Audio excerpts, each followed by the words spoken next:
The rain tapped against the floor-to-ceiling windows of the 42nd floor as Sarah Kent stared at the chess puzzle that had consumed her evening. At 30, she had conquered boardrooms and built a tech empire worth hundreds of millions. Yet this intricate arrangement of pieces remained unsolved after weeks of analysis. The elevator chimed softly, and she glanced up to see Daniel Morris step into her office with a pizza box, followed by a small girl clutching a worn chess set. The child's eyes found the chessboard, and without hesitation, she announced with quiet confidence, "I can solve this chess puzzle." Sarah Kent had built her empire from the ground up, transforming a small startup into one of the most influential technology companies on the West Coast. Her office, perched atop the gleaming Kent Tower, stood as a testament to her relentless drive and uncompromising vision. The walls were lined with awards, magazine covers featuring her stern but beautiful face, and photographs of her shaking hands with presidents and prime ministers. Yet, for all her professional triumphs, Sarah remained an enigma to those around her. Employees spoke of her in hushed tones, describing her as brilliant but distant, demanding but fair. She had never married, never had children, and rarely spoke of her personal life. Her world revolved around quarterly reports, board meetings, and strategic acquisitions. Her childhood had been spent in the shadow of another high-rise, where her father, a prominent investment banker, had worked 16-hour days climbing his own corporate ladder. Sarah remembered sitting in waiting rooms outside his office, watching secretaries bustle past while she clutched coloring books that never seemed to hold his attention long enough to matter. Her mother, overwhelmed by the demands of high society and her husband's absence, had retreated into a world of charity galas and prescription medications. Sarah learned early that success meant sacrifice, that love was a luxury few could afford, and that emotional distance was not just survival but strategy. She excelled in school, graduated summa cum laude from Stanford, and entered the business world with a heart already armored against disappointment. The chess pieces before her seemed to mock her tonight. She had been trying to solve the same puzzle for weeks, a complex endgame scenario that required not just logical thinking but intuitive understanding. Sarah prided herself on her analytical mind, her ability to see 3 moves ahead in business negotiations. But this particular arrangement of pawns and knights continued to elude her. The irony was not lost on her. She could orchestrate million-dollar deals with ease, but could not crack a simple chess problem. She picked up the white queen, feeling its smooth weight in her palm, and wondered if this was how her life had become: powerful pieces frozen in place, unable to move forward or backward. 35 floors below, Daniel Morris was loading the last pizza of his evening shift into the insulated bag that would keep it warm during the 15-minute drive to Kent Tower. At 35, he carried himself with the quiet dignity of a man who had learned to find pride in honest work, regardless of how others might view it. His pizza delivery uniform was clean and pressed. His smile was genuine, despite the exhaustion that had settled deep in his bones after another 14-hour day. In the back seat of his aging Honda Civic sat his 6-year-old daughter, Lily, her small hands clutching a worn chess set that had once belonged to her mother. Daniel glanced at her in the rearview mirror, his heart swelling with the familiar mixture of love and concern that had become his constant companion since his wife's death 3 years earlier. Lily Morris was not an ordinary 6-year-old. While other children her age were learning to tie their shoes and count to 100, she was memorizing chess openings and solving tactical puzzles that would challenge players twice her age. Her mother, Catherine, had been a mathematics professor at the local university, and she had introduced Lily to chess during her final months of pregnancy.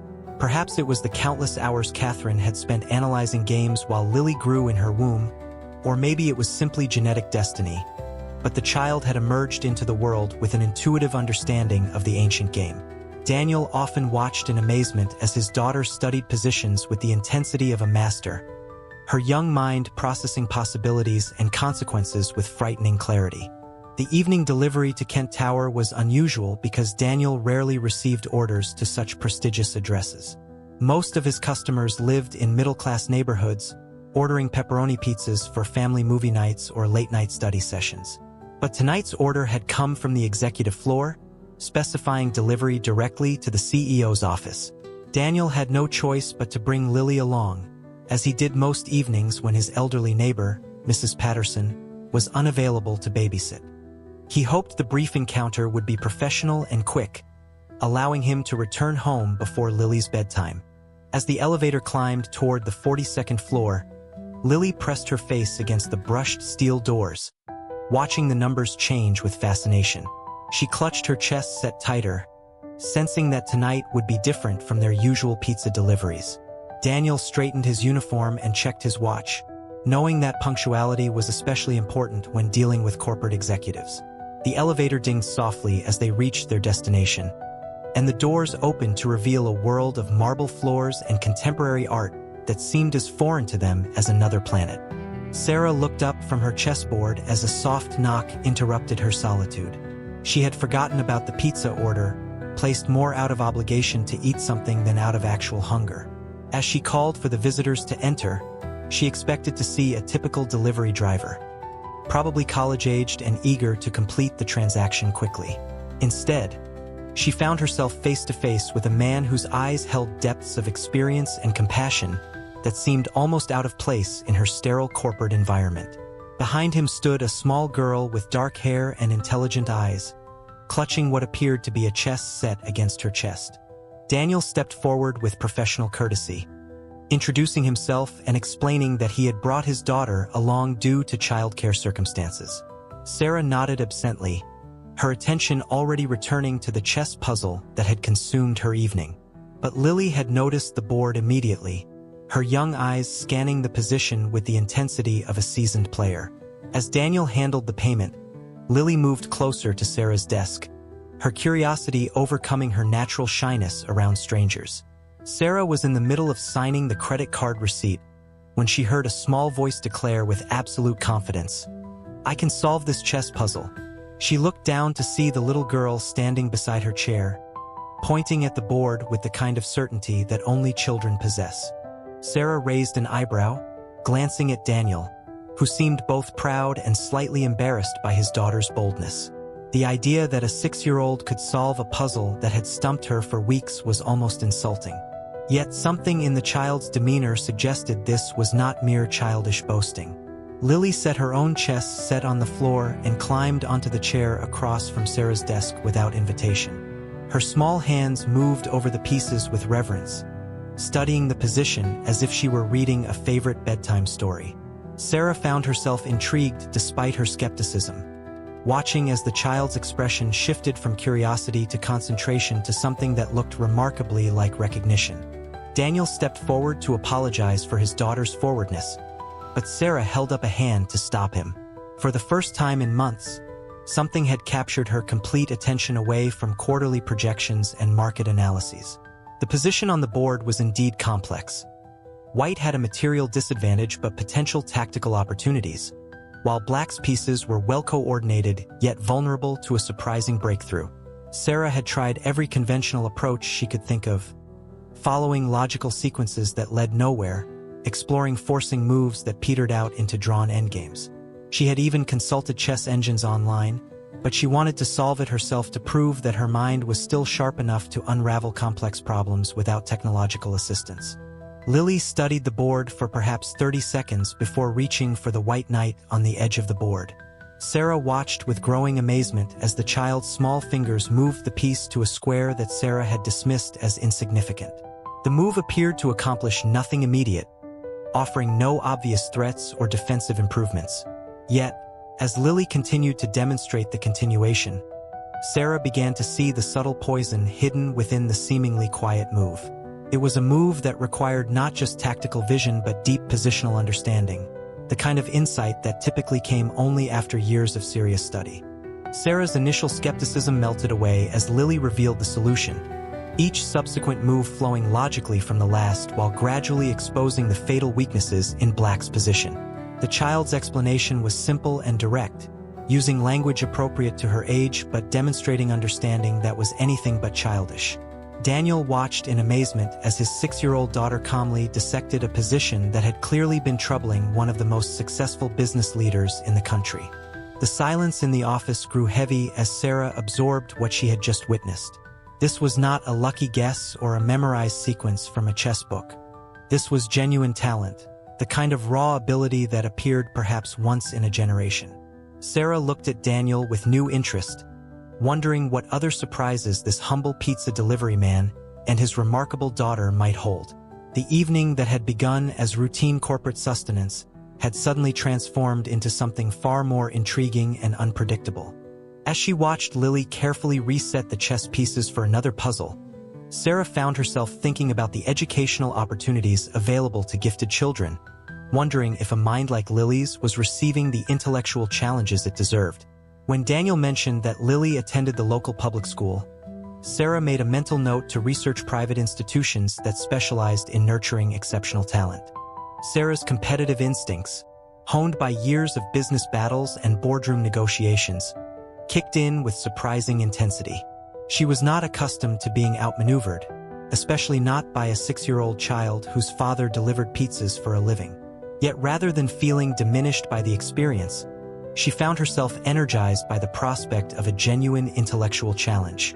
She reset the chessboard to a different puzzle, this one even more complex than the first, involving a subtle combination that required precise calculation several moves deep. Lily approached the new position with the same calm confidence she had shown before, her young mind processing possibilities at a speed that seemed almost supernatural. Sarah watched intently, looking for signs that the first solution had been mere luck or coincidence. But as the minutes passed and Lily began to demonstrate mastery over this puzzle as well, Sarah realized she was witnessing something truly extraordinary.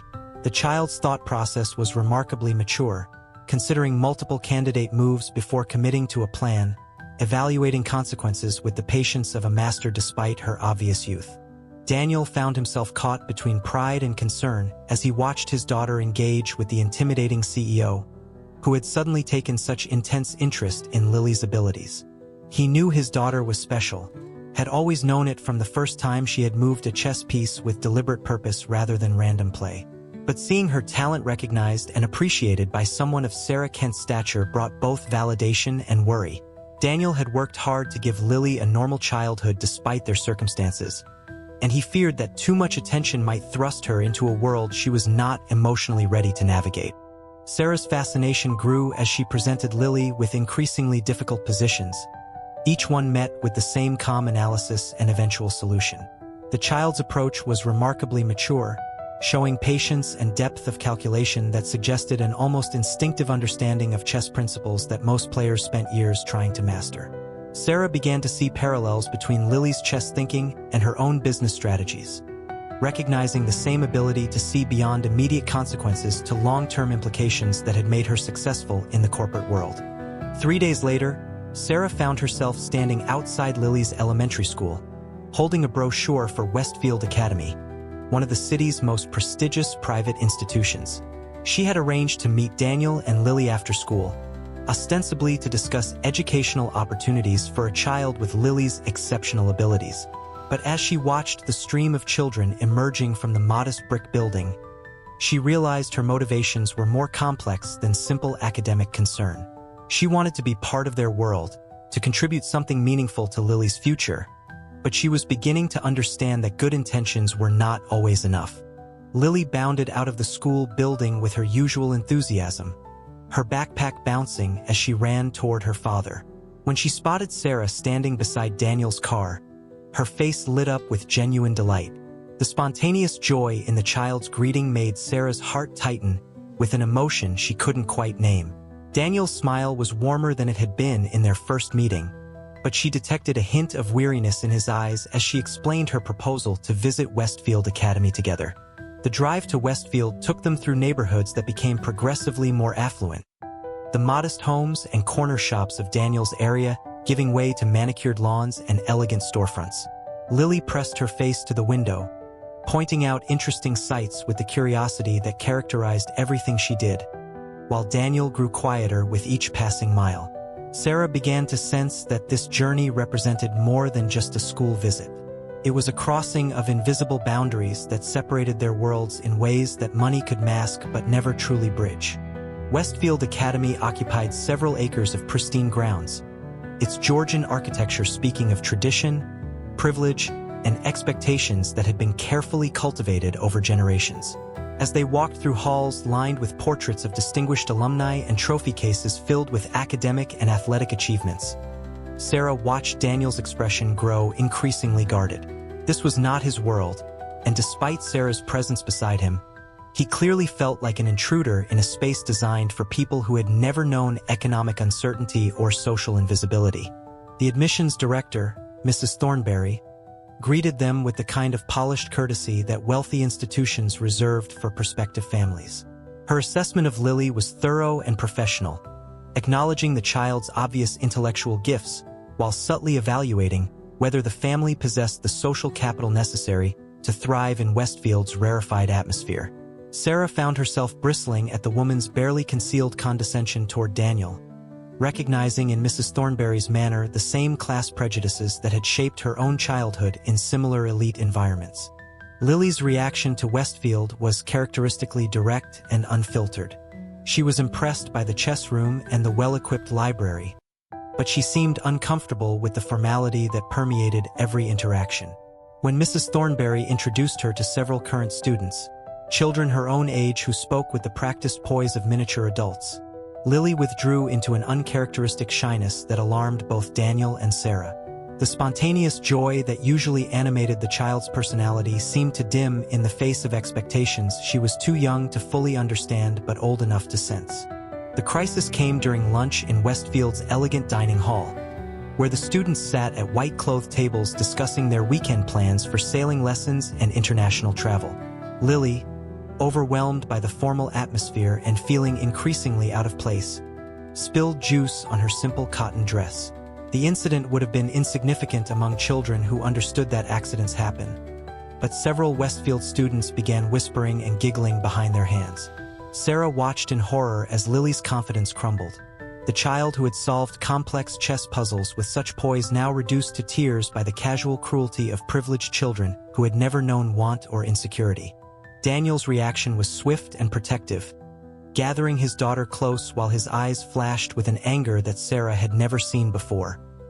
He had endured the subtle condescension of the adults with quiet dignity, but watching his child suffer emotional harm from children who had been taught to judge others by their clothing and accents awakened a fierce protectiveness that transcended his usual patience.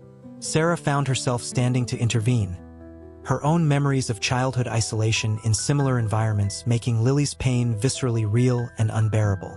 The ride home was conducted in heavy silence, broken only by Lily's occasional sniffles and Daniel's gentle murmurs of comfort.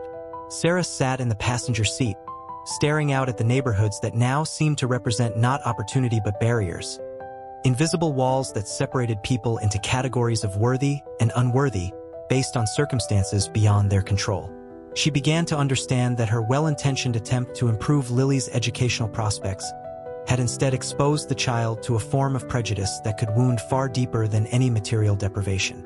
When they reached Daniel's modest apartment building, he turned to Sarah with an expression that mixed gratitude with something approaching reproach.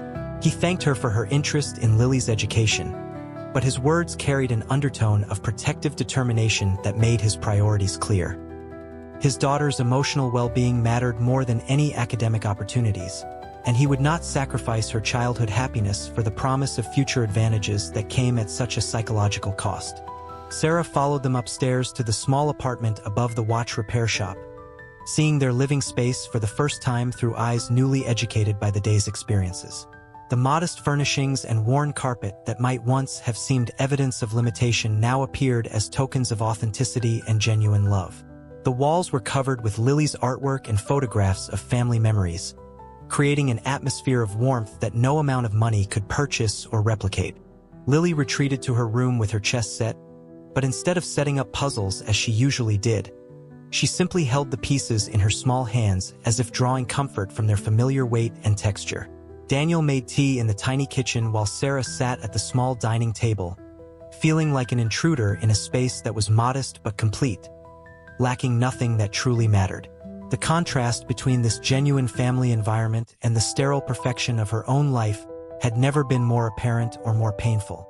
As evening fell, The three of them sat together in the living room, but the easy connection they had shared in Sarah's office seemed strained by the day's revelations. Lily's natural enthusiasm was subdued, while Daniel maintained a careful distance that reflected his growing awareness of the complications Sarah's presence might bring to their lives. Sarah realized that her desire to help had inadvertently highlighted the very differences that made their connection both precious and potentially problematic. The evening that was supposed to represent new possibilities had instead illuminated the challenges they would face in bridging the gap between their worlds. Sarah understood that good intentions were not enough, that her wealth and resources could not solve every problem and might, in fact, create new ones. The lesson was humbling and necessary, forcing her to confront the reality that love and family could not be purchased or engineered but had to be built slowly through understanding, respect, and a genuine commitment to each other's well-being above all other considerations. Yet, even as she grappled with these realizations, Sarah could not ignore the growing whispers in her professional circles about her unusual new associations. Word traveled quickly in the interconnected world of corporate leadership, and her visit to Westfield Academy with a pizza delivery driver and his daughter had not gone unnoticed by those who monitored such things for signs of weakness or poor judgment. 2 weeks later, Sarah's carefully constructed professional world began to crumble in ways she had never anticipated. The quarterly board meeting had been scheduled months in advance, but the timing could not have been worse. Stories about her relationship with a pizza delivery driver and his daughter had begun circulating through the business community, reaching the ears of Kent Industries' more conservative board members, who viewed her personal choices as a potential liability to the company's reputation. Richard Blackwood, the board's most influential member and a man who had opposed Sarah's appointment as CEO from the beginning, opened the meeting with pointed questions about her recent decisions and priorities. His concerns were couched in business language, but the subtext was clear. Wealthy CEOs did not consort with working-class families without raising questions about their judgment and fitness for leadership. The other board members watched with uncomfortable silence as Blackwood systematically questioned her commitment to the company's image and stakeholder interests. Sarah found herself defending not just her personal choices but her fundamental values, articulating beliefs about human worth and authentic connection that sounded foreign in the sterile environment of corporate governance. She spoke about Daniel's integrity and intelligence, about Lily's remarkable gifts, about the possibility that business success without personal fulfillment was not success at all. But her words seemed to hang in the air like foreign concepts, incomprehensible to people who had spent decades measuring worth solely through financial metrics and social positioning. The confrontation reached its climax when Blackwood delivered an ultimatum disguised as friendly advice. Sarah could continue her charitable interests in private, but any public association that might damage the company's reputation would force the board to reconsider her position. The message was clear. Choose between the corporate empire she had built and the family she was hoping to build. The choice that should have been obvious felt impossibly complex, representing not just personal preference but fundamental questions about identity and values. Unknown to Sarah, Daniel had been waiting in the lobby to discuss their weekend plans with Lily when he overheard enough of the boardroom conversation to understand the situation. His protective instincts, always strong when it came to his daughter, now extended to Sarah as well. He realized that his presence in her life was creating the very problems he had feared from the beginning, threatening to destroy everything she had worked to achieve. The solution seemed obvious. Remove himself and Lily from the equation, allowing Sarah to preserve her career without the complications their relationship had introduced. By the time Sarah emerged from the boardroom, emotionally drained and facing the most difficult decision of her professional life, Daniel had already made his choice.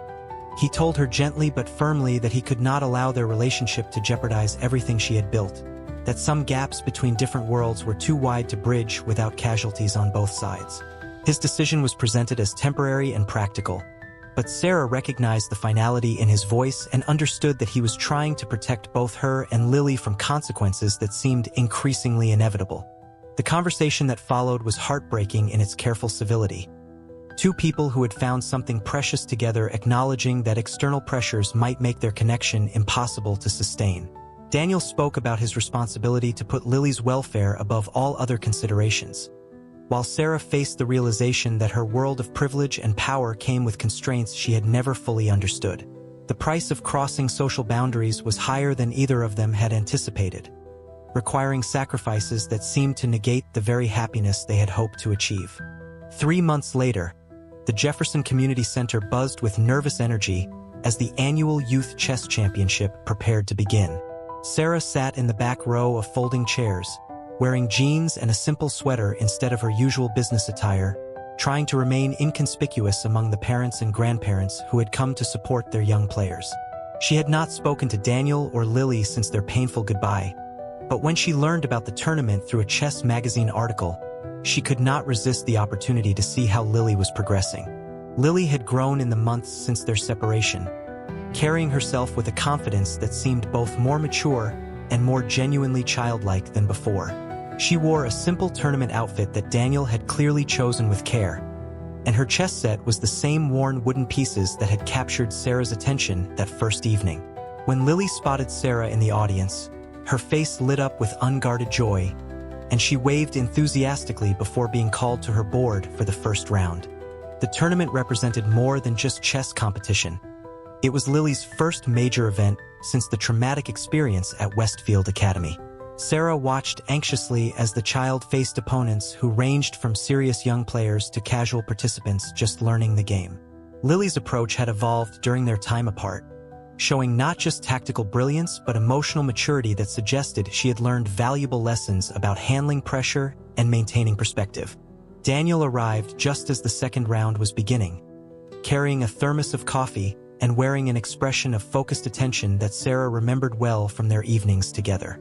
He had aged slightly in the months since their separation, showing signs of the strain that came from working multiple jobs while supporting a gifted child's development. When he noticed Sarah in the audience, his reaction was complex: surprise, warmth, and something that might have been relief mixing in his expression. The tournament progressed with Lily advancing steadily through the rounds, but Sarah found herself paying equal attention to the other parents and their interactions with their children. She watched fathers offering encouragement between games, mothers bringing snacks and water, grandparents taking pictures of moments they would treasure forever. The community center environment was modest compared to the elite chess clubs she had researched for Lily, but the authentic support and genuine celebration of achievement created an atmosphere that money could not buy. By the afternoon, Lily had advanced to the finals, facing an 8-year-old boy whose family had driven 3 hours to attend the tournament. The championship game was a complex struggle that showcased both players' abilities.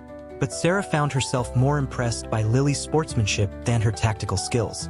When her opponent made a mistake that would have been easy to exploit, Lily gently suggested he reconsider his move, showing the kind of character that had nothing to do with chess instruction and everything to do with the values Daniel had instilled in her. Lily won the championship in a game that demonstrated both her exceptional talent and her growing emotional maturity. But the moment that moved Sarah to tears came during the awards ceremony, when Lily was asked to say a few words about her victory. The 6-year-old spoke simply about loving chess, but loving her family more, thanking her father for teaching her that winning was important, but being kind was more important. Her words carried a wisdom that seemed to encompass everything Sarah had lost in her pursuit of professional success. As the crowd began to disperse, Sarah found herself face-to-face with Daniel and Lily for the first time in months. The reunion was awkward initially, with all the complicated emotions of separation and regret hanging in the air between them. But Lily's innocent joy at seeing Sarah again broke through the adult complications, and soon they were talking naturally about the tournament, about chess, about the small details of daily life that Sarah had missed more than she had realized. During the conversation, Sarah made a decision that surprised even herself. She announced that she had resigned as CEO of Kent Industries the previous week, choosing to start a smaller company focused on educational technology rather than continue fighting battles that required her to deny the values she had discovered through her relationship with Daniel and Lily. The choice had cost her financial security and social status, but it had returned something more valuable: the ability to live according to her authentic principles rather than the expectations of others. 6 months after the chess tournament, Sarah's new life had taken shape in ways she could never have predicted during her days as a corporate executive. Her educational technology startup operated from a converted warehouse in Daniel's neighborhood, employing a small team of programmers and educators who shared her vision of making quality learning resources accessible to children regardless of their economic circumstances. The company was smaller than Kent Industries, less profitable in traditional terms, but infinitely more satisfying in ways that quarterly reports could never measure. Daniel had become her business partner rather than her employee, contributing insights about practical problem-solving and customer service that proved invaluable in developing products for real families rather than theoretical market segments. His watch repair shop occupied the ground floor of their building, creating an unusual but effective combination of old-world craftsmanship and cutting-edge technology. Customers often remarked on the pleasant atmosphere that resulted from this unlikely partnership, sensing that something authentic and meaningful was happening in the space they shared. Lily had thrived in the months since the tournament, continuing her chess development while maintaining the balanced childhood that all three adults were committed to preserving. She attended the local public school but received supplemental instruction through Sarah's educational programs, creating a learning environment that challenged her intellectually while keeping her connected to children from diverse backgrounds. Her chess tournament victories had attracted attention from national coaches, but she seemed more interested in teaching younger children at the community center than in pursuing competitive glory. The relationship between Sarah and Daniel had evolved naturally from partnership to romance, built on mutual respect and a shared commitment to Lily's well-being rather than the passionate intensity that often characterizes relationships born from loneliness or desperation. They had learned to navigate the complexities of blended family life with patience and humor, creating traditions and routines that honored both their different backgrounds and their shared values. Sarah's penthouse had been sold, replaced by a modest house with a yard where Lily could play and a workshop where Daniel could restore vintage timepieces. The changes in Sarah's life had not gone unnoticed by her former colleagues and competitors, many of whom viewed her choices as evidence of some kind of breakdown or crisis. Business magazines ran articles analyzing her decision to leave Kent Industries, generally concluding that she had sacrificed success for sentimentality. These assessments would have wounded her deeply in the past, but she had learned to measure achievement by different standards, finding validation in Daniel's respect, Lily's laughter, and her own sense of authentic purpose. Their evenings often found them in the same configuration that had first brought them together, seated around a chessboard. But now, the games were collaborative rather than competitive. Sarah and Daniel would work together on puzzles, while Lily offered suggestions and insights that continued to amaze them both. The child's talent remained extraordinary, but it was no longer the defining characteristic of their relationship. She was simply a beloved daughter whose gifts were nurtured within the context of unconditional love and support. The chess set that had started their connection now resided on a table in their living room, its pieces worn smooth by countless games and gentle handling. It served as a reminder of the puzzle they had solved together, not through brilliant tactical combinations, but through a patient willingness to remain vulnerable to each other, to prioritize relationship over individual achievement, and to build something together that was stronger and more meaningful than anything any of them could have accomplished alone. On weekends, they often visited the same community center where Lily had won her championship, now serving as volunteer instructors for children who reminded Sarah of herself at that age, bright, curious, but lacking the resources and support necessary to develop their potential. Teaching these children had become Sarah's favorite part of the week, more rewarding than any corporate acquisition or strategic victory she had achieved in her previous life. She had discovered that success was not about accumulating power or wealth, but about using whatever abilities and resources you possess to make life better for others. The story of their unconventional family spread quietly through their neighborhood, inspiring other single parents and encouraging families to look beyond surface differences to find genuine connection. Daniel's watch repair shop became an informal community center where people brought not just broken timepieces but broken hearts, finding in his patient attention and Sarah's practical wisdom a kind of healing that neither money nor professional counseling could provide. They had learned that the most important puzzles in life were solved not through individual brilliance, but through the willingness to work together toward solutions that benefited everyone involved.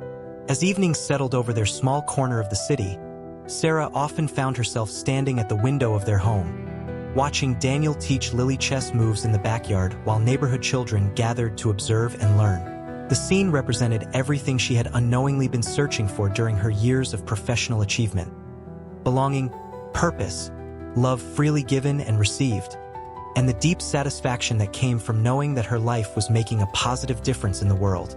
The greatest victory was not conquering markets or accumulating wealth, but opening her heart to people who valued her for reasons that had nothing to do with her professional achievements. The puzzle they had solved together would continue to evolve and challenge them, requiring ongoing attention and care. But they had learned the most important lesson chess had to teach: that the most beautiful combinations arise not from individual brilliance, but from pieces working together in harmony, each contributing unique strengths to create possibilities that none could achieve alone. Sarah Kent had discovered that the greatest victory was not conquering markets or accumulating wealth, but opening her heart to people who valued her for reasons separate from her professional achievements. Daniel Morris had learned that providing for his daughter meant more than working multiple jobs to pay bills. It meant creating an environment where her exceptional talents could flourish within the security of unconditional love. And Lily Morris had gained not just access to chess masters and tournament opportunities, but something far more valuable: a family that celebrated her gifts while ensuring she remained, first and foremost, a beloved child whose worth was never dependent on her performance at the board or anywhere else. The city beyond their windows remained the same glittering circuit board it had always been, but now it represented not isolation but connection. Not the struggles of millions of separate souls, but the infinite possibilities that arose when people found each other across all the barriers that usually keep them apart. The chess set on their coffee table held its pieces in ready position, waiting for the next game, the next puzzle, the next opportunity for minds and hearts to meet across 64 squares that had become a symbol not of competition but of love. Not of winning and losing, but of finding each other and choosing to stay found. Years later, when people asked Sarah about the decision that had changed her life, she would tell them about a rainy evening when a 6-year-old girl looked at an impossible chess puzzle and declared with quiet confidence that she could solve it. But the real puzzle, Sarah knew, had not been on the board at all. It had been the question of whether 3 people from different worlds could find a way to build something beautiful together, whether love could triumph over social expectations, and whether the courage to be vulnerable was stronger than the safety of isolation. The answer, written in the laughter that filled their home each evening and the contentment that had replaced her former restless ambition, was a resounding yes.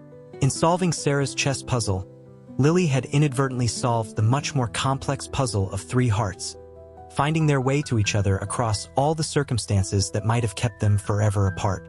The greatest combinations, they had learned, were not tactical but emotional, not strategic but authentic, not about winning, but about loving completely and being loved in return. Thanks for reading on True Moment Stories. If you enjoyed this, please like, share, and subscribe to True Moment Stories for more powerful, heartwarming stories.